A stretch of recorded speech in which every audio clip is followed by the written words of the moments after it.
അതിലേക്ക് വല്ലാതെ പോകുന്നില്ല. പിന്നെ റിസൾട്ട് ഉണ്ട് എന്നൊക്കെ പറയാൻ കാരണം ഇതിൽ ഒരുപാട് ആളുകൾ ചിലപ്പോൾ പുതിയ ആളുകൾ ഉണ്ടാവും. അപ്പോൾ എങ്ങനെ നമുക്ക് റിസൾട്ട് ഉണ്ടാവും? ഒരു 2 മിനിറ്റ് കൊണ്ട് ഞാൻ വന്ന സാഹചര്യം, വെറും 2-3 മിനിറ്റ് കൊണ്ട് വന്ന സാഹചര്യം എന്ന് പറയാം, പുതിയ ആളുകൾ ഉണ്ടെങ്കിൽ.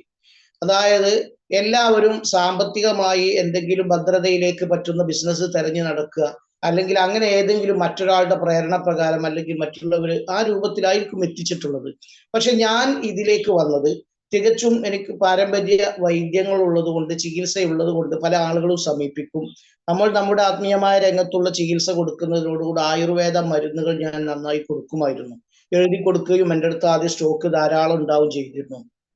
ആ സമയത്ത് പിന്നെ എൻ്റെ ഒരു മനസ്സിലുള്ള ഒരു ആശയം ഉണ്ടായിരുന്നു, വ്യത്യസ്തമായ ഒരു പ്രൊഡക്റ്റ്. സാധാരണ നമ്മൾ കാണുന്നത് പോലെ പിന്നെ ഉള്ള അരിഷ്ടങ്ങളും തൈലങ്ങളും അതുപോലെ കഷായങ്ങളും ലേഹങ്ങളും ഒക്കെ നമ്മൾ സാധാരണ കൊടുക്കുന്നതും എല്ലാ ആയുർവേദ വൈദ്യന്മാർക്കും ചികിത്സകർക്കും അറിയുന്നതും ഒക്കെയാണ്. അശ്വഗന്ധാരി പോലെയുള്ളത്, മാനസമിത്രാദി വടകം ഗുളിക പോലെയുള്ളത്, ഇങ്ങനെയൊക്കെ. പക്ഷെ അതിൽ നിന്ന് വ്യത്യസ്തമായി ഏതെങ്കിലും ഒരു പ്രൊഡക്റ്റ് നമുക്ക് നമ്മുടേത് മാത്രമില്ലെങ്കിലും അപൂർവങ്ങളിൽ ഒന്ന് എത്തണം എന്നൊരു മനസ്സുണ്ടായത് കൊണ്ട് തന്നെ ഇതിന് മുമ്പ് ഇറങ്ങിയിട്ടുള്ള ഒരുപാട് DXN അതുപോലെയുള്ള മറ്റു ചിലത് എല്ലാം പേര് പറയുന്നില്ല, ഇതൊക്കെ ഞാൻ ഒന്ന് കൈവച്ച് നോക്കി. ഒന്നിലും ചേർന്നിട്ടില്ല, ഒന്നിലും ഐഡിയ എടുത്ത് ചേർന്നിട്ടില്ലെങ്കിലും ഇത് മറ്റുള്ളവർക്ക് നമുക്ക് ഔഷധമായി എത്തിച്ചു കൊടുക്കാൻ പറ്റുമോ എന്ന് നോക്കുമ്പോൾ സാധാരണക്കാർക്ക് ഒരുപാട് ബുദ്ധിമുട്ടുണ്ട്. ഒന്നെങ്കിൽ വലിയ വില കൊടുക്കേണ്ടി വരും. ആരെങ്കിലും ഒരു ചുമയുമായി വരുമ്പോൾ നമുക്ക് 3000-ന്റെ പിന്നെ ജ്യൂസ് കൊടുക്കാനോ അല്ലെങ്കിൽ 1000-ങ്ങളുടെ ജ്യൂസ് കൊടുക്കാൻ നമുക്ക് പറ്റൂല. വരുന്നവർ മിക്കവാറും സാധാരണക്കാരും പാവപ്പെട്ടവരും പല ആളുകളും ആവുമ്പോൾ നമുക്കതൊന്നും എത്തിപ്പെടാൻ പറ്റുന്ന ഒരു അവസ്ഥയില്ല. ആ സമയത്താണ് എൻ്റെ ഭാര്യ സഹോദരിയുടെ ഭർത്താവ് എൻ്റെ ലീഡറുമായ ബാപ്പു തങ്ങളിലൂടെ ഈ MI ലൈഫിനെ കുറിച്ച് കേൾക്കുന്നതും ഞാൻ അതിനെക്കുറിച്ച് മനസ്സിലാക്കുന്നതും ഒരുപാട് മാസങ്ങളോളം അതിനെക്കുറിച്ച് അത് മനസ്സിലാക്കി എന്ന് പറഞ്ഞാൽ ആരും കരുതണ്ട. ആ പ്ലാൻ എങ്ങനെയാണ്, അതിന്റെ വരുമാനം എങ്ങനെയാണ്, അതിന്റെ ലീഡേഴ്സ് എങ്ങനെയാണ്, എത്രമാത്രം കമ്പനി പുരോഗതി ഉണ്ട് എന്നൊക്കെയാണ് ഞാൻ അതിനെക്കുറിച്ച് പഠിച്ചത് എന്ന് ആരും കരുതണ്ട. ആ ഭാഗേ ഞാൻ പഠിച്ചിട്ടില്ല. കാരണം എനിക്കതിന്റെ ആവശ്യമില്ല. അല്ല, അത്യാവശ്യം മതപരമായ രംഗത്ത് ചിന്തിക്കുന്ന ആളുകൾ ഇതിലുണ്ട്. അപ്പൊ അവർ അത് ശ്രദ്ധിച്ചിട്ടുണ്ടാവും. ബിസിനസ്സിൽ അഗ്രഗണ്യന്മാരായ ആളുകളൊക്കെ ഇതിലുണ്ട് എന്ന് മനസ്സിലായി. അപ്പൊ അവരും ആ ബിസിനസിന്റെ സാധ്യത മനസ്സിലാക്കിയിട്ടുണ്ടാവും. പിന്നെ ഞാൻ അതിന് സമയം കളയേണ്ട ആവശ്യമില്ല. എന്റെ മാറ്റർ എന്താണ്, ഈ പ്രൊഡക്റ്റിലുള്ള ഔഷധങ്ങൾ എന്തൊക്കെയാണ്, അത് എങ്ങനെ ഫലപ്പെടും, അത് ഒരാളിലേക്ക് എത്തിയാൽ അതുകൊണ്ടുള്ള ഗുണം എന്താണ്, അത് എങ്ങനെ വ്യാപിപ്പിക്കാം എന്ന ചിന്തയിൽ നിന്ന് എനിക്ക് മനസ്സിലായത് സാധാരണക്കാർക്കും പറ്റും. കാരണം ഒരാൾ ചുമയായിട്ട് വരുമ്പോൾ നാം ഒരു കഫ്നിൽ എടുത്തു കൊടുത്താൽ അയാൾ ഇനി ആ കാശ് നമുക്ക് തരാനില്ലെങ്കിൽ പോലും, തന്നിട്ടില്ലെങ്കിൽ പോലും ഒന്നും വരാനില്ല. അതിന്റെ റേറ്റ് നിങ്ങൾക്കറിയില്ലേ, തുടക്കത്തിൽ 140-ലും താഴെയല്ലേ ഉള്ളൂ. അപ്പോ അങ്ങനെ ഒരു സമയം വരും, അങ്ങനത്തെ ഒരു പ്രൊഡക്റ്റുകൾ നമ്മളെ കയ്യിൽ ഉണ്ടാവുമ്പോൾ നമുക്കത് പറ്റും എന്ന് മനസ്സിലാക്കുകയും എന്തോ അനുഗ്രഹം കൊണ്ട് അതിന്റെ തുടക്കത്തിൽ കൊടുത്തത് തന്നെ പ്രൊഡക്റ്റുകൾക്കൊക്കെ റിസൾട്ട് നന്നായി വരികയും ചെയ്തപ്പോൾ അങ്ങനെയാണ് ഞാൻ ഇതിലേക്ക് എത്തിപ്പെട്ടത് എന്ന് ഒരു പക്ഷേ ഈ അടുത്ത കാലത്ത് ആരെങ്കിലും കയറി വന്ന മെമ്പേഴ്സ് ഇതിലുണ്ടെങ്കിൽ അവർക്കൊരു പ്രചോദനമാവാൻ വേണ്ടിയാണ് ആ വഴി പറഞ്ഞു തന്നത്. അതുകൊണ്ട് പ്രത്യേകിച്ച് എടുത്ത് പറയാനുള്ളത്, എല്ലാ ദിവസവും ഇതിൽ പ്രൊമോഷൻ ക്ലാസ്, നല്ല പ്രൊമോട്ട് ചെയ്യാനും പറ്റുന്ന അതുപോലെ തന്നെ മോട്ടിവേഷൻ ക്ലാസ് ഒക്കെ ഇതിൽ കിട്ടാറുണ്ട്. പിന്നെ അതുപോലെ ബിസിനസ് സാധ്യതകളും ഇതിന്റെ പ്ലാനൊക്കെ നന്നായി പറയുന്നു. ചില ആളുകൾ അനുഭവം പറയുന്നു, ചില ആളുകൾ എക്സ്പീരിയൻസ് പറയുന്നു. അങ്ങനെയൊക്കെ എല്ലാവർക്കും മോട്ടിവേഷൻ ഉണ്ടാകുമ്പോൾ എൻ്റെ മോട്ടിവേഷൻ ഈ പ്രൊഡക്റ്റുകളുടെ ഗുണനിലവാരമാവട്ടെ എന്ന് ഒരിക്കൽ കൂടി നിങ്ങൾ ഓർമ്മപ്പെടുത്തിക്കൊണ്ട് നേരത്തെ ബഷീർ സാർ പറഞ്ഞതുപോലെ തൈ ഹെൽത്ത് എന്ന ആ ഒരു പ്രൊഡക്റ്റിലേക്ക് നമുക്ക് വരാം. അതിനു മുമ്പ് എനിക്ക് ഈ അവസരം തന്ന അയ്യൂബ് സാറിന് മനസ്സുകൊണ്ട് എല്ലാ അനുഗ്രഹങ്ങളും അദ്ദേഹത്തിന് ഉണ്ടാവട്ടെ എന്ന് പ്രാർത്ഥിക്കുന്നു. അതുപോലെ തന്നെ ഇതിലേക്ക് കൊണ്ടുവന്ന വാപ്പു തങ്ങൾ, ഉമ്മർ ഉസ്താദ്, അമീദ് ഉസ്താദ്, അതുപോലെ മറ്റു പല ലീഡേഴ്സും മറ്റു പല നേതാക്കളും ഒക്കെ ഇതിലുണ്ട്. അവർക്കെല്ലാം ഒരു നന്ദി അറിയിച്ചുകൊണ്ട് നമ്മുടെ വിഷയത്തിലേക്ക് വരാം. ആദ്യമായി നമ്മൾ തൈ ഹെൽത്ത് ഉപയോഗിക്കുമ്പോൾ അല്ലെങ്കിൽ തൈ ഹെൽത്ത് എന്ന് പറയുമ്പോൾ എന്താണ് തൈറോയിഡ് എന്ന് മനസ്സിലാക്കണം. തൈറോയിഡ് എങ്ങനെ എന്ന് നമുക്ക് മനസ്സിലായാൽ ആണ് അതിൻ്റെ രോഗങ്ങളും അതിൻ്റെ പ്രശ്നങ്ങളും അത് ശരീരത്തിൽ എന്താണ് എന്ന് മനസ്സിലായിട്ടില്ല എങ്കിൽ അത് നമുക്ക് വേണ്ടതുപോലെ നമുക്ക് മറ്റുള്ളവരോട് പറയാൻ കഴിയില്ല. അതുകൊണ്ട് തന്നെ തൈറോയിഡ് എന്ന് പറയുന്നത് സത്യത്തിൽ അത് നമ്മുടെ ശരീരത്തിന്റെ ഉള്ളിൽ കാണുന്ന ഒരു ഗ്ലാൻഡാണ്, ഒരു ഗ്രന്ഥിയാണ്.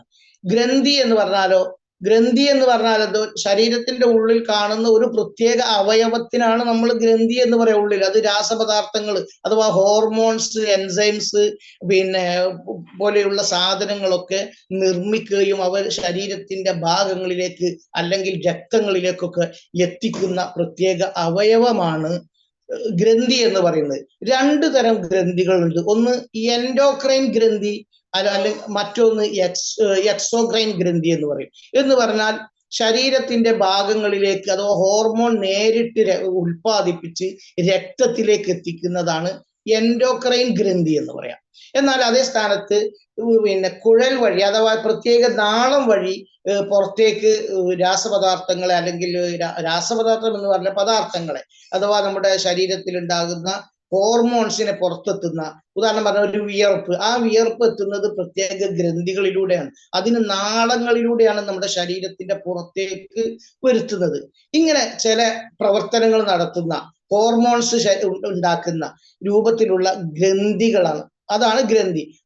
അതിൽപ്പെട്ട ഒന്നാണ്, വളരെ പ്രധാനപ്പെട്ട ഒരു ഗ്രന്ഥിയാണ് തൈറോയിഡ് എന്ന് പറയുന്ന ഗ്രന്ഥി. അത് നമ്മുടെ ഈ കഴുത്തിന്റെ ഭാഗത്തായിട്ട് കാണുന്നതാണ്.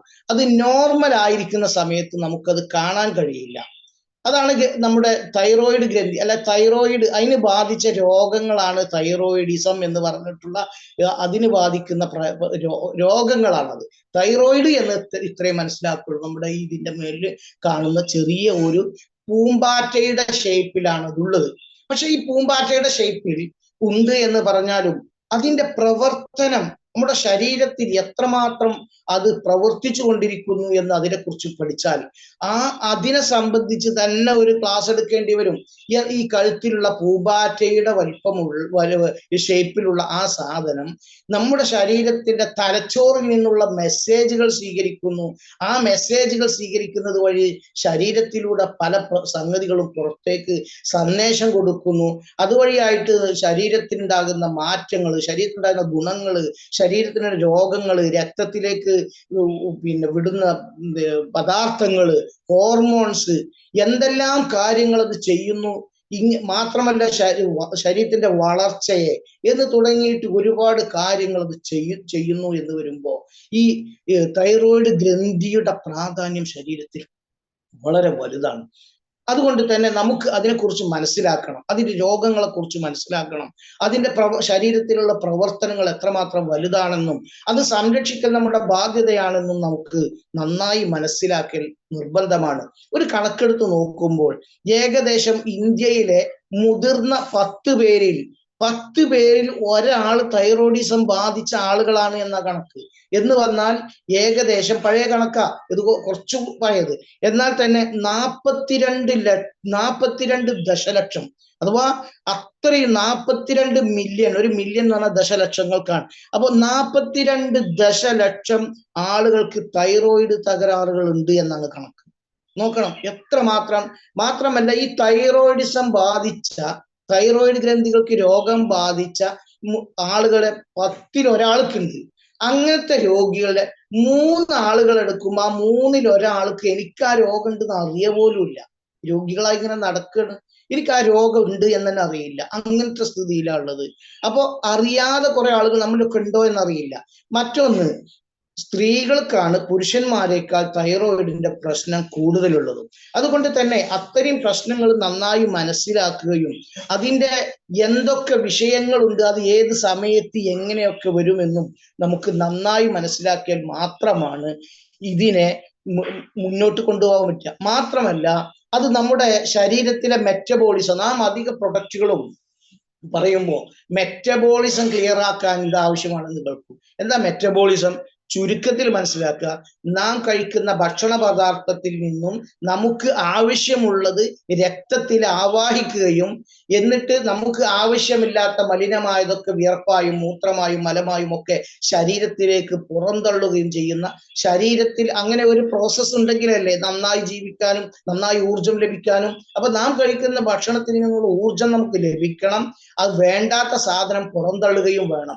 ഇങ്ങനെ ഈ ഒരു അവസ്ഥക്കുള്ള ആ ഒരു പ്രോസസ്സിനാണ് ചുരുക്കത്തിൽ മെറ്റബോളിസം എന്ന് പറയാം. ഈ മെറ്റബോളിസം പോലും കറക്റ്റ് ആവണമെങ്കിൽ നമ്മുടെ തൈറോയിഡ് ഗ്രന്ഥി അതിൽ പ്രവർത്തിക്കുന്നു എന്നതാ. മാത്രമല്ല ഈ തൈറോയിഡ് ഗ്രന്ഥി നമ്മുടെ ശരീരത്തിന്റെ താപനില, നമ്മുടെ ശരീരത്തിലുള്ള ആ ഒരു താപനില, ചൂടും തണുപ്പൊക്കെ നിയന്ത്രിച്ചു പോകുന്നതിൽ വളരെ അത്യാവശ്യ ഘടകമാണ് നമ്മുടെ ഈ തൈറോയിഡ്. അതുപോലെ തന്നെ ഹൃദയത്തിന്റെ, നമ്മളെ ഹാർട്ടുമായി നല്ല ബന്ധമുണ്ട്. അതിന്റെ പ്രവർത്തനം ക്ലിയർ ആകണമെങ്കിൽ അത് കറക്റ്റായി നിൽക്കണം. അതിന്റെ ഹോർമോൺ നല്ല ബാലൻസ്ഡ് ആകണം. കുറഞ്ഞാലും പ്രശ്നമാണ്, കൂടിയാലും പ്രശ്നമാണ്. അങ്ങനെയുള്ളതാണ്. മാത്രമല്ല നമ്മുടെ നമ്മുടെ വെയിറ്റ്, ഭാരം കൂടുതൽ വരുന്നതും ഭാരം കുറഞ്ഞു വരുന്നതും ഈ തൈറോയിഡുമായി ബന്ധപ്പെട്ട. തൈറോയിഡിന്റെ പ്രവർത്തനം ക്ലിയർ അല്ലാത്ത ഒരു സമയം വന്നാൽ, അതിൽ നിന്ന് ഉൽപ്പാദിപ്പിക്കുന്ന ഹോർമോൺസ് കുറഞ്ഞു വന്നാൽ അത് ഒരു പ്രശ്നമാണ്. ഇനി കൂടി വന്നാലും പ്രശ്നമാണ്. അതിനെ നിയന്ത്രിച്ചു കൊണ്ടൊരു ബാലൻസ്ഡ് ആയി നിർത്തുന്നതിലും ഈ തൈറോയിഡ് എന്ന് പറഞ്ഞ ഗ്രന്ഥി വളരെയധികം പങ്കുവഹിക്കുന്നു. അപ്പൊ അതുകൊണ്ട് നമുക്ക് അതിനെക്കുറിച്ച് ശരിക്ക് മനസ്സിലാക്കുകയും നമുക്ക് എന്തൊക്കെയാണ് ഇത് പുറത്തേക്ക് വിടുന്നത് എന്നും ഏത് ഹോർമോൺസ് ആണ് നിർമ്മിക്കുന്നത് എന്നും അത് കൂടിയാലോ കുറഞ്ഞാലോ എന്താണ് പ്രശ്നങ്ങൾ എന്നും മനസ്സിലാക്കുമ്പോൾ ഇതിന്റെ പ്രാധാന്യം മനസ്സിലാവുകയും നാം നമ്മുടെ പ്രൊഡക്റ്റുകളിലേക്ക് വരികയും ചെയ്യും. ഒന്നാമത്തത്, അതിന് നമ്മൾ സാധാരണ തൈറോയിഡ് പരിശോധിക്കാൻ പോയാൽ അതിൽ T3, T4, TSH ഇങ്ങനെ 3 സംഗതികളാണ് അതിലുള്ളത് എന്ന് പറഞ്ഞാൽ ഇത് പ്രധാനമായി തൈറോക്സിൻ, അതുപോലെ തൈറോ അയോഡിൻ എന്ന് പറഞ്ഞിട്ടുള്ള തൈറോനിൻ എന്നുള്ള 2 ഹോർമോണും പിന്നെ കാൽസിറ്റോണിൻ എന്ന് പറഞ്ഞ ഒരു ഹോർമോണും ഇത് റിലീസ് ചെയ്യുന്നുണ്ട്. ഇങ്ങനെ പ്രധാനമായിട്ട് 3 ഇത് ചെയ്യുന്നു. അതിൽ വളരെ പ്രധാനപ്പെട്ടതാണ് നേരത്തെ പറഞ്ഞ T3, T4 എന്ന പേരിലാണ് അത് അറിയപ്പെടുക. അത് ഹോർമോൺ ഉൽപാദനം കുറഞ്ഞു വരുന്നതിന് ഹൈപ്പോ തൈറോയിഡിസം എന്ന് പറയാം. അപ്പോ തൈറോയിഡിന്റെ ഹോർമോൺ 2 തൈറോയിഡിനുണ്ട്. ഒന്ന് ഹൈപ്പോ, മറ്റൊന്ന് ഹൈപ്പർ എന്ന് പറഞ്ഞാൽ കൂടിയത്. അത് മനസ്സിലാക്കി. 2 ഐറ്റംസിലാണ് നമുക്ക് ഒന്നെങ്കിലോ ഹൈപ്പർ തൈറോയിഡ് എന്ന് പറയും, അല്ലെങ്കിൽ ഹൈപ്പോ തൈറോയിഡിസം. ഹോർമോൺ ഉൽപാദനം വളരെ കുറഞ്ഞതിന്, നമ്മുടെ തൈറോയിഡ് ഗ്രന്ഥിയിൽ നിന്ന് ഹോർമോണിന്റെ ഉൽപാദനം വളരെ കുറഞ്ഞ മന്ദഗതിയിലാവുകയാണെങ്കിൽ അതിന് ഹൈപ്പോ തൈറോയിഡ് എന്നും, അഥവാ ഹോർമോൺ ഉൽപാദനം വളരെ കൂടുതൽ വന്നാൽ അതിന് ഹൈപ്പർ തൈറോയിഡിസം എന്നുമാണ് പറയാ. അപ്പൊ ഇത് രണ്ടും നമുക്ക് പ്രശ്നമാണ്. അത് രണ്ടും പ്രശ്നമാണ്. കാരണം ആ 2 രൂപം നമുക്കുണ്ടായാലോ അത് വിഷമമാണ്. ഇങ്ങനെ വരുമ്പോ എത്രമാത്രം തലച്ചോറുമായി കണക്ഷൻ ഉണ്ട് എന്ന് നമുക്ക് മനസ്സിലാക്കാൻ പറ്റണം. അഥവാ ഇത് കുറഞ്ഞാൽ, തൈറോയിഡിന്റെ ഉൽപാദനം വളരെ കുറഞ്ഞാൽ ഇത് തലച്ചോറിലേക്ക് മെസ്സേജ് പോവുകയാണ്, തൈറോയിഡിന്റെ ഉൽപാദനം കുറഞ്ഞിട്ടുണ്ട്. അപ്പൊ ആ സമയത്ത് TSH അഥവാ തൈറോയിഡ് സ്റ്റിമുലേറ്റിംഗ് ഹോർമോൺ എന്ന് പറയുന്ന ഒരു ഹോർമോൺ അത് ഉൽപ്പാദിപ്പിക്കും. തലച്ചോറിൽ നിന്ന് ഉൽപ്പാദിപ്പിച്ചിട്ട് ഇതിനെ ബാലൻസ് ചെയ്യും. ഇനി ഇത് കൂടിയാലോ, ഇതായി കൂടിയിട്ടുണ്ട് എന്ന് മെസ്സേജ് തലച്ചോറിലേക്ക് പോയാൽ തലച്ചോറ് പിന്നെ അവിടെ നിന്ന് ഈ TSH എന്ന് പറഞ്ഞ തൈറോയിഡ് സ്റ്റിമുലേറ്റിംഗ് ഹോർമോൺ അത് കൂടിയാലോ അതിനെ കുറക്കാനുള്ള ഹോർമോൺ ചെയ്യും. അപ്പൊ അതിനെ ബാലൻസ് ആയി നിർത്തുക. എത്രമാത്രമാണ് അതിന്റെ ആ ഒരു പ്രക്രിയ, അത് വളരെ, പിന്നെ അതിന്റെ അളവ് എത്രയാണ്, അത് നമുക്ക് ഇപ്പൊ ലാബിൽ പോയിട്ട് പരിശോധിച്ചാൽ അതിന്റെ 0.4 എന്നൊക്കെ പറഞ്ഞ അതിന്റെ അളവുകൾ വരും. ഏറ്റവും കുറഞ്ഞത് 4 കൂടാൻ പറ്റില്ല. അതൊക്കെ അതിലുള്ള ഒരു ലാബിൽ പോയത് ആ ഭാഗത്തേക്ക് വരുന്നില്ല. ഏതാവട്ടെ, അത് കൂടിയാലും കുറഞ്ഞാലും ഉള്ള പ്രശ്നങ്ങളാണ് ബാധിക്കുന്നത്. അതുകൊണ്ട് തന്നെ ശരീരത്തിൽ ഇതാണ് പ്രധാനമായും നിർമ്മിച്ചു കൊണ്ടിരിക്കുന്ന ഈ T4 എന്നും T3 എന്ന് പറയുന്ന ഈ ഇതാണ് സാധാരണ നിലക്ക് അത് ഇങ്ങനെ ശരീരത്തിലേക്ക് വിടുന്നത്. ഇതിന്റെ പ്രവർത്തനം വളരെ കുറഞ്ഞു പോയാൽ ഉണ്ടാകുന്ന പ്രശ്നങ്ങളാണ് നാം പഠിക്കേണ്ടത്. ഈ പ്രശ്നങ്ങൾ നമുക്കുണ്ടോ, എന്നാൽ ഇതിനെ കണ്ടെത്തിയാൽ നമുക്ക് തൈറോയിഡ് ബാധിച്ചിട്ടുണ്ടോ, ഒരാൾക്ക് തൈറോയിഡ് ബാധിച്ചത് നമുക്ക് എങ്ങനെ മനസ്സിലാക്കാം എന്ന് നമുക്കൊന്ന് ചുരുങ്ങിയ സ്ഥിതിയിൽ ഒന്നാമത്തത് ഹൈപ്പോ തൈറോയിഡിസം നോക്കുക. ഹൈപ്പോതൈറോയിഡിസം എന്ന് പറഞ്ഞാൽ എന്താണ്? തൈറോയ്ഡ് ഗ്രന്ഥി ആവശ്യമായ പിന്നെ ഹോർമോൺ ഉൽപ്പാദിപ്പിക്കാതെ വരുമ്പോ, അല്ലെങ്കിൽ ശരീരത്തിലേക്ക് വിടാതെ വരുമ്പോ, അതിനാൽ ശരീരത്തിലെ മെറ്റബോളിസം മന്ദഗതിയിലാവും. നേരത്തെ പറഞ്ഞ അപ്പൊ ഒരുപാട് ലക്ഷണങ്ങൾ നമുക്ക് കാണാൻ പറ്റും. ഒന്നാമത് സ്ഥിരമായി ക്ഷീണം വരിക, ഉറക്കം, ഒരു തരം എന്താ പറയുക, ഒരു ഉറക്കച്ചടവ് എന്നൊക്കെ പറയുന്നത് പോലെ ഇങ്ങനെ ഒരു എപ്പോ നോക്കിയാലും ക്ഷീണം തന്നെ. പിന്നെ ഭാരം കൂടി വരിക, തണുപ്പ് സഹിക്കാൻ പറ്റാതാവുക, അതുപോലെ തന്നെ ഒരുപാട് മാനസികമായി വിഷമം വരിക, അതുപോലെ മലബന്ധം പോലത്തെ മൂത്രം കുറയാ, മലബന്ധം ഉണ്ടാവുക, സ്ത്രീകൾക്കാണെങ്കിലോ ഒരു മെൻസസ് ഒന്നും ക്ലിയർ ആവാതെ വരിക, ഇങ്ങനെയുള്ള ചില ലക്ഷണങ്ങളും അതിലേക്ക് വരും. അത് അവസാനം കുറച്ചുകൂടി കൂടുതലായിട്ട് നമുക്ക് വിശദീകരിച്ച് പറയാം. ഇതിനെ നമുക്ക് ഈ രൂപത്തിലേക്ക് നമുക്ക് ഒരുപാട് ലക്ഷണങ്ങൾ നമുക്ക് ഈ ഹൈപ്പറിലും ഹൈപ്പോ തൈറോയിഡിസത്തിലും കാണാൻ പറ്റും. ഇപ്പോ ഹൈപ്പോ തൈറോയിഡിസത്തിലാണ് ഞാൻ ഈ പറഞ്ഞ കാര്യമെങ്കിൽ അതിന്റെ നേരെ വിപരീതമാണ് ഹൈപ്പർ തൈറോയിഡിസം ഉണ്ടായാൽ. അപ്പോ അങ്ങനെ ഈ ഹൈപ്പർ തൈറോയിഡിസം ഉണ്ടായാലോ അവിടെ എന്താ ലക്ഷണങ്ങൾ കാണുക? ഇങ്ങനെ വന്നിട്ടുണ്ടെങ്കിൽ ഒരു മാനസികാവസ്ഥ, അവന്റെ ഞരമ്പുകൾക്കൊക്കെ തകരാറുകൾ വരിക, ഏത് നേരം വിയർക്കുക, അതുപോലെ ചൂട്, തീരെ ചൂട് സഹിക്കാൻ പറ്റാത്ത ഒരവസ്ഥ വരിക, മുടി കൊഴിച്ചിൽ വരിക, അതുപോലെ തന്നെ സ്ത്രീകളിലാണെങ്കിലോ മെൻസസ് തീരെ ഇല്ലാതാവും അല്ലെങ്കിൽ കുറഞ്ഞു പോകും. ഹൈപ്പർ ആകുമ്പോ ഒന്നുകിൽ മെൻസസ് ഇല്ലാതെ ആയിപ്പോ അല്ലെങ്കിൽ കുറഞ്ഞുകൊണ്ട് വരും. നേരെ ഹൈപ്പോ ആണെങ്കിലോ കൂടി ബ്ലീഡിംഗ് ഒക്കെ വന്ന് അധികമായി വരും. ഇങ്ങനെ രണ്ടിനും അതിന്റെ ആ ബാലൻസ് നഷ്ടപ്പെടും, കൂടിയാലും കുറഞ്ഞാലും. ഇങ്ങനെ വരുമ്പോൾ ഒരുപാട്, മാത്രമല്ല ഉറങ്ങാനുള്ള ബുദ്ധിമുട്ട്, ഒരുപാട് ക്ഷീണങ്ങൾ ഇങ്ങനെയൊക്കെ സംഭവിച്ചു പോകും. അതുകൊണ്ട് ഈ ഹൈപ്പോ തൈറോയിഡിസം ആണെങ്കിലും ഹൈപ്പർ ആണെങ്കിലും ഇത് രണ്ടാണെങ്കിലും അതിനെ ബാലൻസ് ചെയ്യുക എന്നതാണ് നമുക്ക് ഏറ്റവും വലിയ വിഷയം. അതുകൊണ്ട് മാത്രമല്ല, ഇത് എന്തൊക്കെ നമുക്ക് മനസ്സിലാക്കേണ്ടുന്ന കാര്യങ്ങൾ എന്താണ്? ഏറ്റവും കൂടുതൽ മനസ്സിലാക്കേണ്ടത് ചില ഫാക്ടേഴ്സുകൾ ഉണ്ട്, അഥവാ ഇത് ബാധിക്കുന്ന ഘടകം എങ്ങനെയാണ് ഇതൊക്കെ ബാധിക്കുന്നത്, എന്തുകൊണ്ടാണ് നമ്മുടെ ശരീരത്തിൽ ഇതിന് പ്രശ്നങ്ങൾ വരുന്നത്. അത് നമ്മൾ സാധാരണ പറയുന്നത് പോലെ ഏറ്റവും വലിയതാണ് നമ്മുടെ ഇംപ്രോപ്പർ ഡയറ്റ്. അപ്പൊ തൈറോയിഡിസം ബാധിക്കാനുള്ള പ്രധാന കാരണങ്ങൾ അല്ലെങ്കിൽ പ്രധാന ഘടകങ്ങൾ അത് നമ്മൾ എഴുതി വെച്ച് മനസ്സിലാക്കണം. എന്തൊക്കെ കാര്യം കൊണ്ടാണ് സാധാരണ നിലക്ക് ഈ തൈറോയിഡ് ബാധിക്കുന്നത്. ഒന്ന്, ഏറ്റവും പ്രധാനപ്പെട്ടതാണ് ഇംപ്രോപ്പർ ഡയറ്റ് അഥവാ അനുചിതമായ ഭക്ഷണക്രമം, ശരിയല്ലാത്ത ഭക്ഷണക്രമം. അതാണ് നമ്മൾ വളരെ പ്രധാനപ്പെട്ടത്.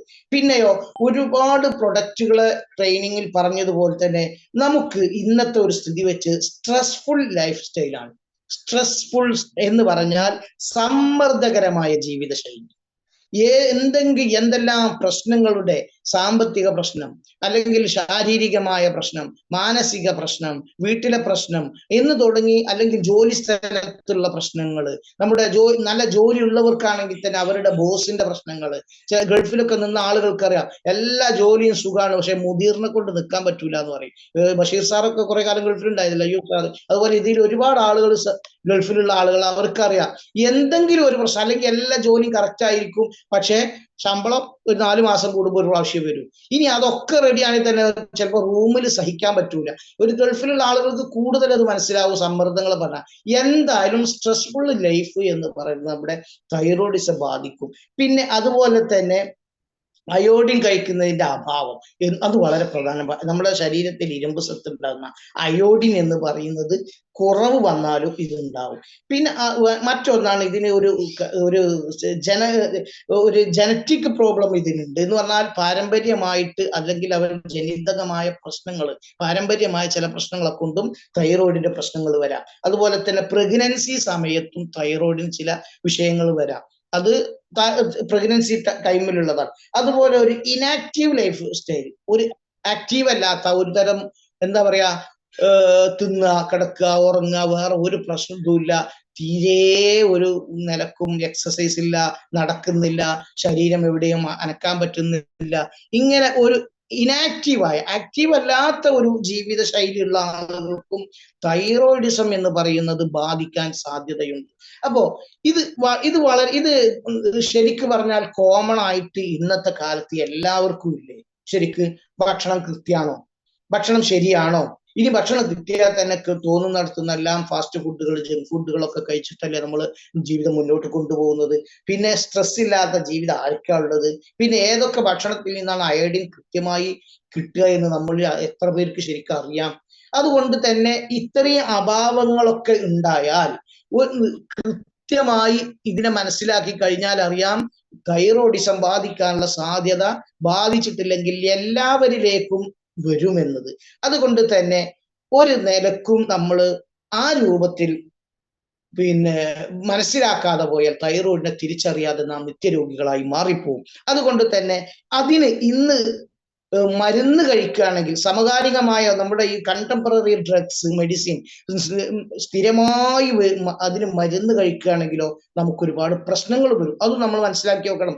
നാഡീ സംബന്ധമായ പ്രശ്നങ്ങൾ വരും, നമ്മുടെ ഹൃദയമിടിപ്പ് കൂടി വരും, ഹൃദയമിടിപ്പിന് പ്രശ്നങ്ങൾ വരും, അതുപോലെ തന്നെ വിറക്കൽ വരും, നമ്മുടെ ശരീരത്തിന്റെ ഭാരം കുറഞ്ഞ് അസ്ഥികനം കുറഞ്ഞ് വരും, കുടലിനൊക്കെ പ്രയാസകരമായിട്ട് വരും. ഇങ്ങനെയുള്ള ഒരുപാട് പ്രശ്നങ്ങൾ സ്ഥിരമായി മരുന്ന് ഇതിനു വേണ്ടി കഴിക്കുന്ന ആളുകൾക്ക് വരും. ഇങ്ങനെയൊക്കെ ഏതാവട്ടെ ചുരുങ്ങിയ രൂപത്തിൽ ഇത് നാം മനസ്സിലാക്കി വെക്കുമ്പോൾ ഇനിയാണ് പ്രധാനപ്പെട്ടത്, ഇതിന് ഇനി നമ്മുടെ കയ്യിൽ എന്താണ് പരിഹാരം എന്നതാണ്. നമ്മൾ എവിടെ എത്തിയിട്ടില്ല. ശരിക്കും പറഞ്ഞാൽ ഇത് മനസ്സിലാക്കിയിട്ട് ഒരുപാട് മനസ്സിലാക്കാണ്ട് തൈറോയിഡ് എന്ന രോഗത്തെ കുറിച്ച്. പക്ഷെ ഇതിന് നമുക്ക് എന്ത് മനസ്സിലാക്കാം? ചെറിയ രൂപത്തിൽ മനസ്സിലാക്കുക. ഇനി നമ്മുടെ കയ്യിൽ ഇതിന് എന്താണ് പരിഹാരം എന്നത്. നമ്മുടെ കയ്യിലുള്ള പരിഹാരമാണ് ഇതിന് തൈ ഹെൽത്ത് എന്ന് പറയുന്ന പ്രൊഡക്റ്റ്. ഈ തൈ ഹെൽത്ത് എന്ന് പറയുന്ന പ്രൊഡക്റ്റ് നമുക്ക് എങ്ങനെ മനസ്സിലാക്കുക? അതിലടങ്ങിയിട്ടുള്ള ഘടകങ്ങൾ. ഇതിനെക്കുറിച്ച് മനസ്സിലാക്കുമ്പോൾ നമുക്ക് തൈറോയിഡ് ഗ്രന്ഥിക്കുണ്ടാകുന്ന രോഗങ്ങളിൽ നിന്ന് രക്ഷപ്പെടാനുള്ള മാർഗം മാത്രമല്ല, സുഖസുന്ദരമായ മറ്റു ചില കാര്യങ്ങളും കൂടി നമുക്കതിനുള്ള കൂടെ കിട്ടും. അതിനെന്താണ്? അതിൽ ഏറ്റവും പ്രധാനപ്പെട്ടതാണ് അക്രോട്ട്, മന്ദാരം, ആകാശത്താമര എന്ന് പറയുന്ന, അതുപോലെ തന്നെ അതിൽ കൊടുവേലി, മണ്ടുകപർണി, ശംഖുപുഷ്പം, മുരിങ്ങ, ത്രികടു എന്ന് നാം പറയാറില്ല, ചുക്ക്, മുളക്, തിപ്പല്ലി എന്ന് പറയുന്ന ഹെർബല്, അതുപോലെ അതിൽ ശർക്കര, ഇങ്ങനെയൊക്കെ സാധനങ്ങൾ ചേർത്തിട്ടാണ് ഈ തൈ ഹെൽത്ത് സംവിധാനം ചെയ്തിട്ടുള്ളത്. അതിൽ അക്രോട്ട്, മന്ദാരം, ആകാശത്താമര ഇതിന്റെ സംയുക്ത ഫലം എന്ന് പറയുന്നത് തൈറോയിഡിലേക്ക് നേരിട്ട് അതിന്റെ പ്രവർത്തനത്തെ സഹായിക്കും. ചിലത് അങ്ങനെയാണ്. ചില ഹെർബൽ, ചില ഔഷധം എന്ന് പറഞ്ഞ് ശരീരത്തിന്റെ ഏത് ഭാഗത്താണോ വേണ്ടത് ആ ഔഷധം അങ്ങ് ചെല്ലുമ്പോൾ അതിന് കറക്റ്റായിട്ട് ആ ഗ്രന്ഥിയിൽ തന്നെ പോയിട്ട്, ആ അവയവത്തിൽ തന്നെ പോയിട്ട് പ്രവർത്തിക്കും. അതിൽ പ്രധാനപ്പെട്ടതാണ് ഈ അക്രോട്ട്, മന്ദാരം, ആകാശത്താമര എന്ന് പറയുന്ന ആ മൂന്നെണ്ണവും ഈ തൈറോയിഡ് ഗ്രന്ഥിയിൽ പോയിട്ട് അതിന് നല്ല പ്രവർത്തനത്തിന് നേരിട്ട് സഹായിക്കുന്ന അല്ലെങ്കിൽ അതിനെ നന്നായി കൊണ്ടുവരാൻ പറ്റുന്ന ഒരു സംവിധാനമാണ് ഈ 3 ഹെർബലിലുള്ളത്. പിന്നെ മറ്റൊന്ന് കൊടുവേലി ചേർത്തിട്ടുണ്ടെങ്കിൽ അത് നല്ല ദഹനം കിട്ടും. അപ്പൊ നമ്മുടെ തൈ ഹെൽത്ത് എന്ന് പറയുന്ന പ്രൊഡക്റ്റ് ഉപയോഗിക്കുമ്പോൾ തൈറോയിഡ് ഗ്രന്ഥികൾക്ക് മാത്രമല്ല കുറയാം, തൈറോയ്ഡ് ഗ്രന്ഥികളുടെ രോഗങ്ങൾക്ക് മാത്രമല്ല കുറവുണ്ടാകുക, എന്തുകൂടി ഉണ്ടാവും? കൊടുവേലി ചേർത്ത കാരണം നല്ല ദഹനം കിട്ടും. അതുപോലെ തന്നെ മണ്ടുകപർണി, ശംഖുപുഷ്പം, ഇതൊക്കെ അതിന്റെ രൂപങ്ങളും ഭാവങ്ങളും അതിനെക്കുറിച്ച് പഠിക്കാൻ യൂട്യൂബ് സെർച്ച് ചെയ്ത് കണ്ട് പഠിക്കേണ്ട ആളുകൾക്ക് ഇതിന് സംവിധാനം ഇന്ന് ധാരാളമുണ്ട്. അപ്പൊ അതിൽ അടങ്ങിയ കണ്ടന്റിന്റെ പേരൊക്കെ എഴുതി വെച്ചാൽ അത് യൂട്യൂബിലൂടെ കണ്ടെത്തി അതിന്റെ പ്രവർത്തനങ്ങളും അത് എങ്ങനെ ഫലം ചെയ്യുന്നു എന്നൊക്കെ കണ്ടെത്താൻ പറ്റും. അതിനൊക്കെ സമയങ്ങൾ ചെലവഴിക്കണം. നമുക്ക് ആവശ്യമുള്ളതിന് സമയം ചെലവഴിച്ചെങ്കിലല്ലേ നമുക്ക് ഉയർച്ച കിട്ടുള്ളൂ. അപ്പൊ ഈ മണ്ടുകപർണിയും ശംഖുപുഷ്പവും ശരിക്കും പറഞ്ഞാൽ ബ്രെയിനിനാണ് ഗുണം ചെയ്യുന്നത്.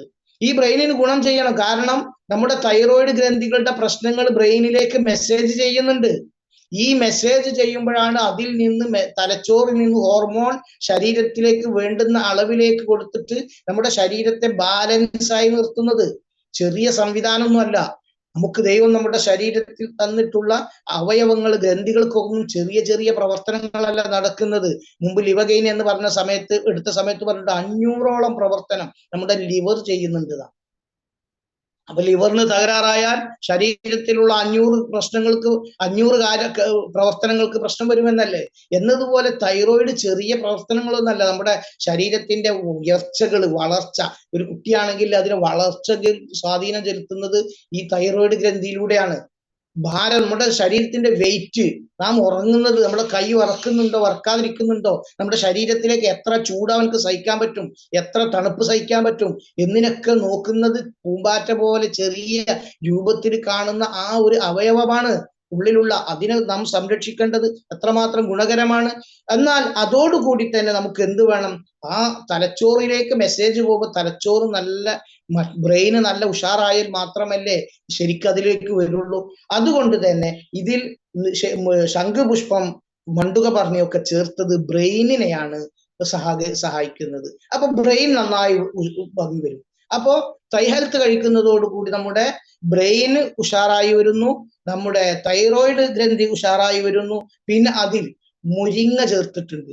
മുരിങ്ങയുടെ ഒരു പ്രൊഡക്റ്റ് തന്നെ നമുക്ക് ഇപ്പോൾ നിലവിലുണ്ട്. ആ മുരിങ്ങയെ കുറിച്ച് മുമ്പൊരു ക്ലാസ് എടുത്തിട്ടുണ്ട്. ഏതാവട്ടെ, ആ മുരിങ്ങയും ഇതിൽ ചേർത്തിട്ടുണ്ട്. അത് മുരിങ്ങ ശരിക്കും പറഞ്ഞാൽ നല്ല ഓക്സിജനും നമ്മുടെ ഹിമോഗ്ലോബിനും രക്തശുദ്ധീകരണത്തിനൊക്കെ വളരെ അത്യാവശ്യമായ ഒന്നാണ് മുരിങ്ങ എന്ന് പറയുന്നത്. ആ മുരിങ്ങയും ഇതിൽ ഉൾപ്പെട്ടിട്ടുണ്ട്. അത് കാരണം തന്നെ പിന്നെ അതിൽ പെട്ടതാണ് ത്രികടു എന്ന് പറയുന്ന ചുക്ക്, മുളക്, തിപ്പല്ലി. ഇതെല്ലാവർക്കും അറിയാം. നല്ല ദഹനം കിട്ടാൻ ഈ മൂന്നും വളരെ സഹായിക്കുന്ന നമ്മുടെ നമുക്ക് അത്യാവശ്യമായ ഘടകമാണ് ഈ 3 അതുകൊണ്ട് ചുക്കുമുളകും തിപ്പല്ലി ത്രികടു എന്ന പേരിലാണ് അറിയപ്പെടുക. ഈ 3 കൂടിയതിന്റെ പേരാണ് ത്രികടു. ഇതും നമുക്ക് നന്നായി അറിയാൻ പറ്റും. പിന്നെ അതിൽ ശർക്കര ചേർത്തിട്ടുണ്ട്. ശർക്കര എന്ന് പറഞ്ഞാൽ യഥാർത്ഥത്തിൽ ഊർജം കിട്ടുന്ന സാധനമാണ്. നന്നായി ഊർജം കിട്ടും. അതുകൊണ്ട് തന്നെ അതും ചേർത്തിട്ടുണ്ട്. അതുകൊണ്ട് നമുക്ക് എന്ത് വേണം, ഇതൊക്കെ മനസ്സിലാക്കുമ്പോഴാണ് നമ്മുടെ ആ ഒരു ഉൽപ്പന്നത്തിന്റെ വില അറിയുന്നത്. അതുകൊണ്ട് ആ ഒരു ഉൽപ്പന്നത്തിന്റെ വില അതിന് ചെറിയ വിലയല്ല. അത് നമ്മുടെ ശരീരത്തെ അത്രമാത്രം നിലനിർത്തി പോരുന്നു. അത് മനസ്സിലാക്കുന്നതോടുകൂടി തന്നെ നാം എന്ത് ചെയ്യണം, ഇതിനോട് ചില ഭക്ഷണങ്ങളൊക്കെ ഒഴിവാക്കേണ്ട ഭക്ഷണവും നാം ചിലതൊക്കെ കഴിക്കേണ്ട ഭക്ഷണങ്ങളും ഒക്കെ ഉണ്ട്. ഭക്ഷണം നമ്മൾ നിയന്ത്രിക്കണം. ഭക്ഷണം എന്ന് വന്നാൽ അതുപോലെ തന്നെ അത്യാവശ്യമായിട്ടൊക്കെയുള്ള വ്യായാമങ്ങളും ഉണ്ടായിരിക്കണം.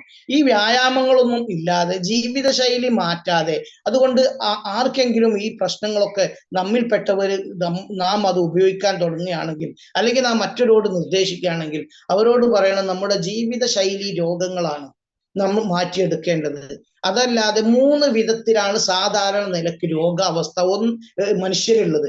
ഒന്നുകിൽ തീരെ രോഗം ബാധിക്കാത്തവർ, അല്ലെങ്കിൽ രോഗം ബാധിച്ചിട്ടുണ്ട് പക്ഷെ അതിന്റെ പ്രശ്നങ്ങളും പ്രയാസങ്ങളും ഒന്നും എത്തിയിട്ടില്ല, ചെറിയ രൂപത്തിലൊക്കെ ഇങ്ങനെ ഉണ്ടായിട്ടുള്ളൂ, ഇപ്പൊ തുടക്കമാണ് എന്ന് തോന്നുന്നവർ. പിന്നെ 3ാമത്തെ ഒരു കാറ്റഗറിയാണ് രോഗബാധിതര്.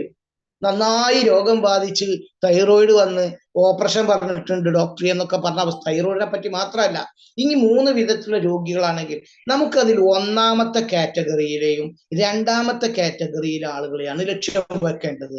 എന്ന് പറഞ്ഞാൽ നാം രോഗികളായി കിടന്നവരെടുത്ത് പോയിട്ട് ഇത് തൈ ഹെൽത്ത് എന്ന് പറയുന്നത് തൈ ഹെൽത്ത് ഇത് തൈറോയിഡിനുള്ള മരുന്നാണെന്ന് പറഞ്ഞ് കൊടുക്കാനേ പാടില്ല. അങ്ങനെ നമ്മുടെ നിയമം നമുക്ക് അനുശാസിക്കുന്നില്ല.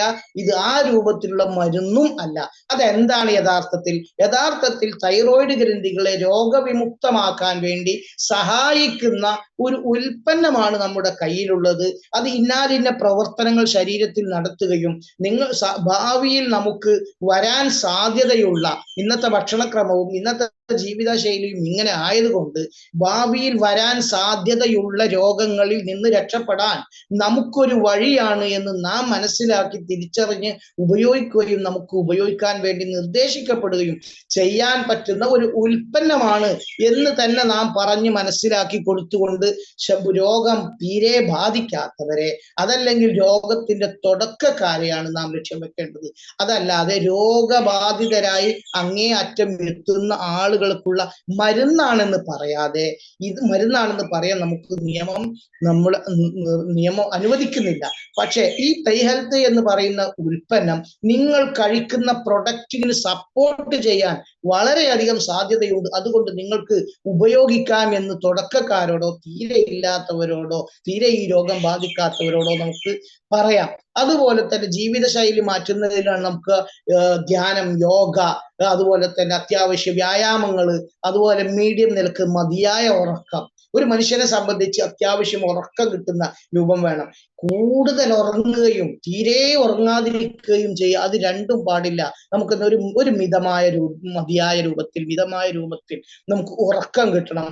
അതുപോലെ തന്നെ അയോഡിൻ ഉള്ള ഉപ്പ് ഉപയോഗിക്കുക, ഇരുമ്പ് സത്തൊക്കെ, അങ്ങനത്തെ സാധനങ്ങളൊക്കെ ഇപ്പൊ ഇന്ന് മാർക്കറ്റിൽ കിട്ടും. അതുപോലെ തന്നെ പച്ചക്കറികള്, പഴങ്ങള്, പ്രോട്ടീൻ ഒക്കെ കൂടുതൽ സമൃദ്ധമായിരിക്കുന്ന ഭക്ഷണക്രമങ്ങള് ഇങ്ങനെയൊക്കെ കൊണ്ടുവരിക.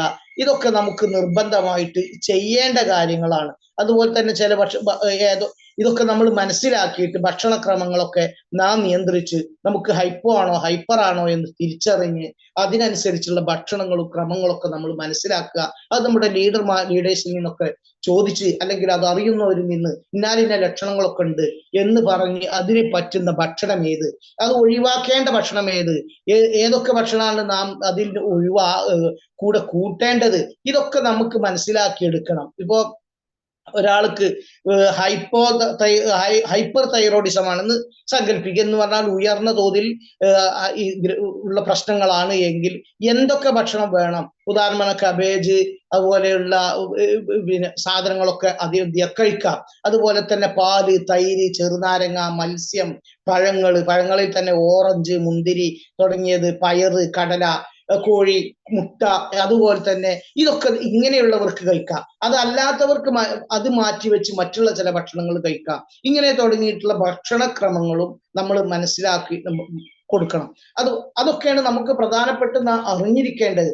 ഭക്ഷണക്രമം ശരിയാവുക. സ്ത്രീകൾക്കാണെങ്കിലോ ഒരു പക്ഷേ ഇതിന്റെ കാരണം കൊണ്ട് നേരത്തെ പറഞ്ഞ പോലെ മെൻസസിന്റെ പ്രശ്നം ഉണ്ടാവും. ഒന്നുകിലോ പറ്റേ കുറഞ്ഞു പോവുക, അല്ലെങ്കിൽ കൂടി പോവുക. ഇത് രണ്ടും ഓരോ തരത്തിലുള്ള തൈറോയിഡിസത്തിന്റെ ലക്ഷണങ്ങളാണ്. അതുകൊണ്ട് ചുരുക്കി പറയാം, ഏറ്റവും തൈറോയിഡ് ഹോർമോണിന്റെ അളവ് കൂടിയുള്ള ചില ലക്ഷണം എഴുതാത്തവരോ പറയാത്തവരോ ഞാൻ നേരത്തെ പറഞ്ഞതാണ്. ഒരു ലൈൻ ബൈ ലൈൻ ആയിട്ട് നോക്കുകയാണെങ്കിൽ ഒന്നാമത്തത് വരുന്നത് അസ്വസ്ഥതയാണ്. അതോടുകൂടി തന്നെ അവർക്ക് ഭയങ്കര ദേഷ്യങ്ങളൊക്കെ കൂടി വരുന്ന ഒരു അവസ്ഥ ഉണ്ടാവും. അവരുടെ മസിലുകൾക്ക് ക്ഷീണം വരും, ആർത്തവം ക്രമം തെറ്റി വരിക, ഭാരം കുറഞ്ഞു പോവുക, ശരിയായ ഉറക്കം കിട്ടാത്ത അവസ്ഥ വരിക, തൈറോയിഡ് ഗ്രന്ഥി തന്നെ വീങ്ങിയിട്ട് വരും.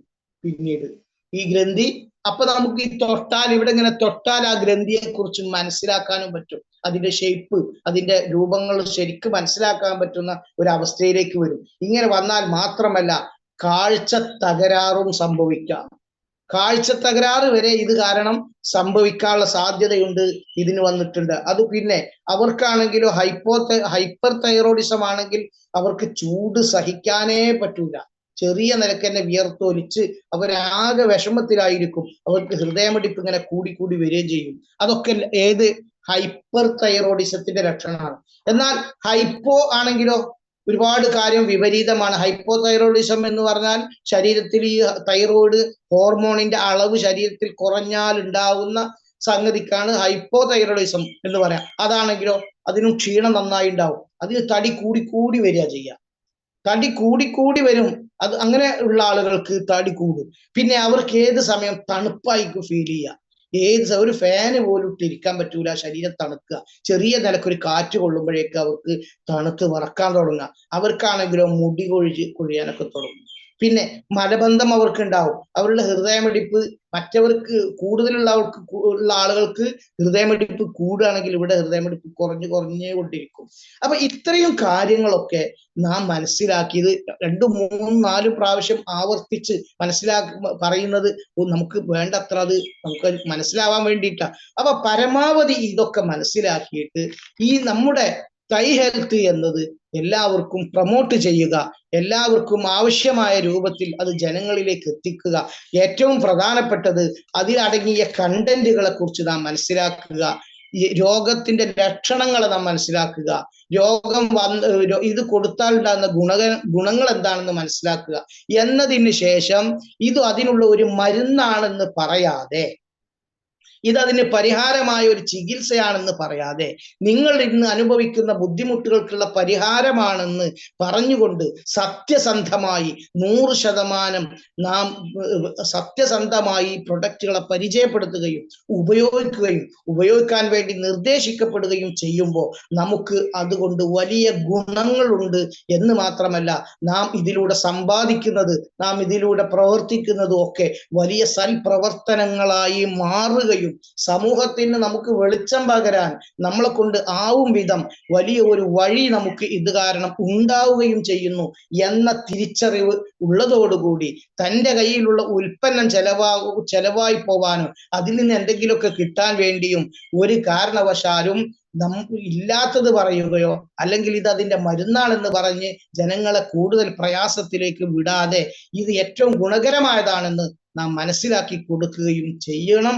അതിനുവേണ്ടി നമുക്ക് സാധ്യമാവട്ടെ, നമുക്ക് നല്ല ഉയർച്ചകൾ ഉണ്ടാവട്ടെ, ഇനിയും നമുക്ക് ഇതുപോലെയുള്ള കാര്യങ്ങൾ സംവദിക്കാനുള്ള അവസരം നമുക്കുണ്ടാവട്ടെ എന്ന് ആത്മാർത്ഥമായി പ്രാർത്ഥിക്കുകയും എനിക്കിതിന് അവസരം നൽകിയ അയ്യൂബ് സാറിനെ അഭിനന്ദിക്കുകയും അതോടുകൂടി എന്നെ നന്നായി പരിചയപ്പെടുത്തിയ ബഷീർ സാറ്, അതുപോലെ ഇതിൽ ഒരുപാട് മുഖങ്ങളുണ്ട്. എൻ്റെ പ്രധാനപ്പെട്ട ലീഡറായ ബാപ്പു തങ്ങള്, ഉമ്മർ ഉസ്താദ്, അതുപോലെ ഹമീദ് ഉസ്താദ് ഇതിലുണ്ട്.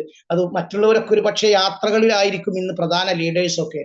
ഇവരൊക്കെ എനിക്ക് ധാരാളം അവസരങ്ങൾ എനിക്ക് നൽകുകയും ആ അവസരങ്ങൾ നൽകുമ്പോൾ അവരെ ഞാൻ വല്ലാതെ നന്ദിയോടുകൂടി ഓർക്കുകയും ബഹുമാനിക്കുകയും ചെയ്യുന്നു. കാരണം നമ്മുടെ ലീഡേഴ്സ് വിളിച്ചിട്ട് ഇന്നൊരു പ്രൊഡക്റ്റ് നമുക്കൊന്ന് ട്രെയിൻ ചെയ്യണം എന്ന് പറയുമ്പോൾ ഞാൻ വല്ലാതെ ആഹ്ലാദിക്കുന്ന കാരണം അവർക്ക് കൂടുതൽ പറഞ്ഞു കൊടുക്കുന്നതിലേറെ ഞാൻ ഒരുപാട് കാര്യം കണ്ടെത്താനും പഠിക്കാനും വേണ്ടി സമയം ചെലവഴിക്കും. അതാണ് എനിക്ക് ഒരു ഉദാഹരണം പറഞ്ഞാൽ, ഇപ്പൊ ഒരു അരമണിക്കൂർ ഒരു ട്രെയിൻ എന്തെങ്കിലും വേണം എന്നുണ്ടെങ്കിൽ ചുരുങ്ങിയത് 3, 4, 5 മണിക്കൂറൊക്കെ അതിനു വേണ്ടി ഇരുന്നാലാണ് നമുക്ക് മനസ്സിലാവുക. നമുക്കറിയാലോ, ഇപ്പൊ ഒരു ത്രികടു, ചുക്ക്, കുരുമുളക്, തിപ്പല്ലി വളരെ ചെറുതാ, എന്നാലും ചുക്കിന്റെ ഘടകങ്ങൾ എന്തൊക്കെ, മുളകിന്റെ ഘടകങ്ങളൊക്കെ, അതിന്റെ രൂപം എന്ത്, തിപ്പല്ലി എന്നാൽ എന്ത്, അതിലെന്താണ് ഒതുങ്ങിയിട്ടുള്ളത്, അത് ആർക്ക് എങ്ങനെ ഫലം ചെയ്യും, അത് എന്തൊക്കെ നെഗറ്റീവ് അതിനുണ്ട് എന്നൊക്കെ മനസ്സിലാക്കുന്ന മണിക്കൂറുകൾ ഈ ഒരു ഒറ്റ പ്രൊഡക്റ്റ് കൊണ്ടിരിക്കണം. ഒരൊറ്റ വസ്തു ഒന്ന് മനസ്സിലാക്കണമെങ്കിൽ, എന്നിട്ടോ അതിൽ നിന്ന് മറ്റുള്ളവർക്ക് പകർന്നു കൊടുക്കാൻ ചിലപ്പോൾ ഒറ്റ വാക്കുകൾ കൊണ്ട് അത് ബ്രെയിനിന് ഗുണം ചെയ്യുന്നു, അല്ലെങ്കിൽ അത് ഹാർട്ടിന് ഗുണം ചെയ്യുന്നു, അത് ലിവറിന് ഗുണം ചെയ്യുന്നു എന്നിങ്ങനെ ഒറ്റ വാക്കുകൾ പറഞ്ഞു തീർക്കാനേ ചിലപ്പോൾ നമുക്ക് മറ്റൊരാൾക്ക് കഴിയൂ. എങ്കിലും അത് ബ്രെയിനിന് ഗുണം ചെയ്യുന്നു എന്ന് പറയുമ്പോൾ എങ്ങനെ ഗുണം ചെയ്യണം എന്നുള്ളത് മനസ്സിലാക്കാൻ നാം മണിക്കൂറുകൾ അതിന് ചെലവഴിക്കുമ്പോൾ നമുക്ക് നമ്മുടെ അറിവിനെ വർദ്ധിപ്പിക്കാനും അതിന് അവസരം നൽകിയ ലീഡേഴ്സിനൊക്കെ നന്ദിയോടുകൂടെ ഓർക്കാനും നമ്മുടെ ജീവിതത്തിൽ മാറ്റമുണ്ടാവാനും സാധിക്കും.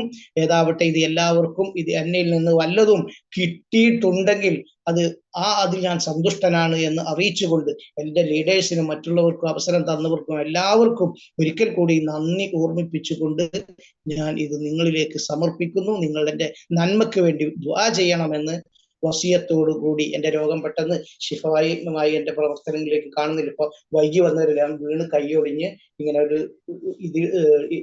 റെസ്റ്റിലാണുള്ളത്. പക്ഷെ അയ്യൂബ് സാറിനെ പോലെയുള്ള ആളുകൾ പറയുമ്പോൾ ഒഴിവാക്കാൻ പറ്റാത്തതുകൊണ്ട് വന്നതാണ്. ഷർട്ട് ഇടാൻ പറ്റാത്ത ഒരു അവസ്ഥയുണ്ട്, ഇവിടെയൊക്കെ ബെൻഡായിട്ടാണ് നിൽക്കുന്നത്. അപ്പൊ ഇൻഷാ അല്ലാഹ് ഏകദേശം സമാധാനമുണ്ട്. ഇത് പെട്ടെന്ന് സുഖമുണ്ട്.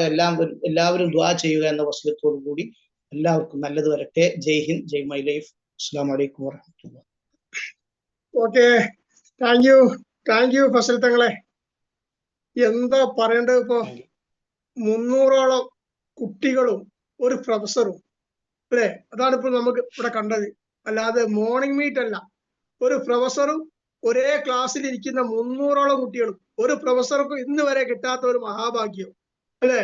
ഒരു സാധാരണ ഒരു ക്ലാസ്സിൽ 50, 30, 50 കുട്ടികളാണ് ഉണ്ടാകുക മാക്സിമം പോയാൽ. ഇവിടെ 300 കുട്ടികളാ. സാറ് തങ്ങളെ ഈ ക്ലാസ് കേൾക്കാനും അത് ജീവിതത്തിലെ പകർത്താനും അത് എഴുതി വെച്ച് പഠിക്കാനും തയ്യാറായി ആകാംക്ഷയോടെ കാത്തിരുന്നു. ഒരുപാട് നന്ദി. ഇനിയും ഒരുപാട് ഇതിന്റെ നിർദ്ദേശങ്ങളും പഠനങ്ങളും ഞങ്ങൾക്ക് പഠിപ്പിച്ചു തരിക. അതുപോലെ തന്നെ തങ്ങളെ കൈ എത്രയും പെട്ടെന്ന് അസുഖം ഭേദമാകട്ടെ എന്ന് സർവേശ്വരനോട് പ്രാർത്ഥിക്കുന്നു. ഓക്കെ, താങ്ക് യു തങ്ങളെ. ഓക്കെ, ഒരു മിനിറ്റ് ഇടപെട്ടോട്ടെ. ആരോ ചോദിച്ചിട്ടുണ്ട് ഇതിനോട് കൂടെ എന്തെങ്കിലും ഉപയോഗിക്കാൻ പറ്റുമോ കോമൺ ആയിട്ട്.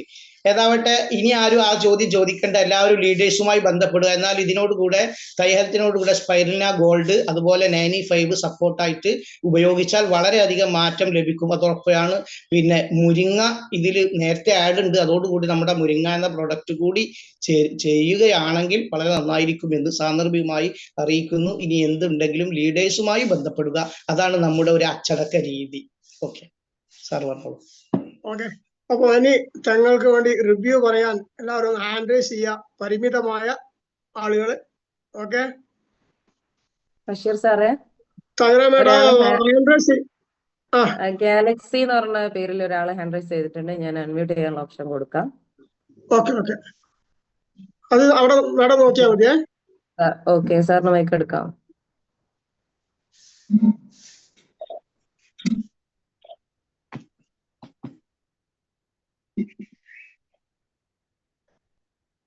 പറ്റുന്നില്ലേ?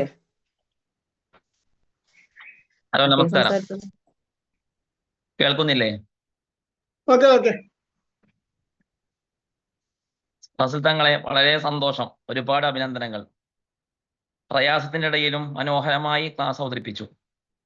ഇങ്ങനെ ഒരു ആപ്തവാക്യമുണ്ട്, ഖബലരിമാഹി തുംല ഉൽക്കനായി, അമ്പറിയുന്നതിന് മുമ്പ് ആവനായി അമ്പിനാൽ നിറഞ്ഞിരിക്കണമെന്ന്. നമ്മൾ പോർക്കളത്തിലാണ്, നമ്മുടെ 4 ഭാഗത്തും ശത്രുക്കളുണ്ട്. നിങ്ങളെങ്ങനെ മരുന്ന് കൊടുക്കാൻ നിങ്ങൾ യോഗ്യരാണോ? നമ്മൾ മരുന്നല്ല ഫുഡ് എന്ന് പറഞ്ഞാലും മരുന്ന് എന്നാണ് എല്ലാവരും പറയാറ്. അസുഖം മാറ്റുന്നതിനെ മരുന്ന് എന്ന് ജനങ്ങൾ പറയുന്നു. അപ്പോൾ ഫുഡ് ഐറ്റംസ് എന്ന് പറഞ്ഞാലും മരുന്നല്ലേ മരുന്നല്ലേ വീണ്ടും നമ്മൾ പറയും, മറ്റുള്ളവരും പറയും. ഈ സമയത്ത് ഡോക്ടർ അല്ലാത്ത, വൈദ്യരല്ലാത്ത നമ്മൾ മരുന്ന് കൊടുക്കുമ്പോൾ ആക്ഷേപങ്ങള്, പ്രതിഷേധങ്ങള്, പരിഹാസങ്ങൾ ഇഷ്ടം പോലെ വരുന്നുണ്ട്. ഈ സമയത്ത് ബഹുമാനപ്പെട്ട ഫസൽ തങ്ങൾ പറഞ്ഞതുപോലെ ആ തൈഹത്തിനെ കുറിച്ചുള്ള കൃത്യമായ വിവരണം, അതിൻ്റെ ഒരു 10% നമ്മൾ പഠിച്ചിട്ട് തൈറോയ്ഡ് ബാധിച്ച ഒരു വ്യക്തിയോട് നമ്മൾ സംസാരിക്കും, നിങ്ങൾക്ക് ഇന്നെല്ലാം പ്രശ്നമല്ലേ എന്ന് ചോദിക്കുകയാണെങ്കിൽ അയാൾ നമ്മുടെ മുമ്പിൽ ഇരുന്നു പോകും. സത്യത്തിൽ ഇന്ന് 10ാം ക്ലാസ് പഠിക്കുന്ന സമയത്ത് ഞങ്ങൾക്കൊരു സാറുണ്ടായിരുന്നു. ആ സാറ് പറഞ്ഞു, ഡോക്ടേഴ്സ് ചികിത്സിക്കുന്നത് നേരെ കീശയിലേക്ക് നോക്കിയിട്ടാണ് പരിശോധിക്കുന്നത്. നമ്മുടെ കീശയിൽ പൈസയുണ്ടോ, എന്നാൽ സാമ്പത്തിക അവർ നമ്മൾ ചൂഷണം ചെയ്യും. എൻ്റെ സുഹൃത്തിനെ ഉമ്മാനെ ആശുപത്രി കൊണ്ടുപോയി, പെരിന്തൽമണ്ണ വലിയ ആശുപത്രിയിലേക്ക് 5 ലക്ഷം പറഞ്ഞു. അപ്പൊ അവർ പറഞ്ഞു ഞങ്ങൾ കയ്യിൽ പൈസ ഇല്ല എന്ന് പറഞ്ഞു. അപ്പോൾ 3 ലക്ഷമാക്കി ചുരുക്കിയത്, ഒറ്റയ്ക്ക് 2 ലക്ഷം ചുരുക്കി.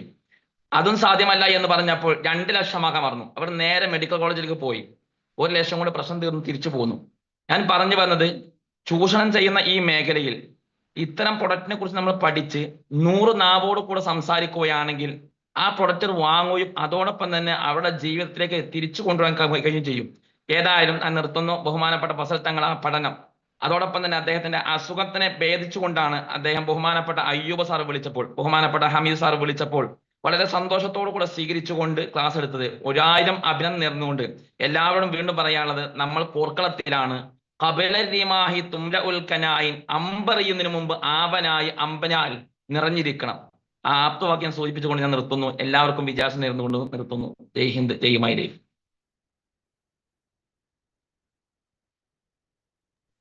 അടുത്തത് ഹംസ സാർ.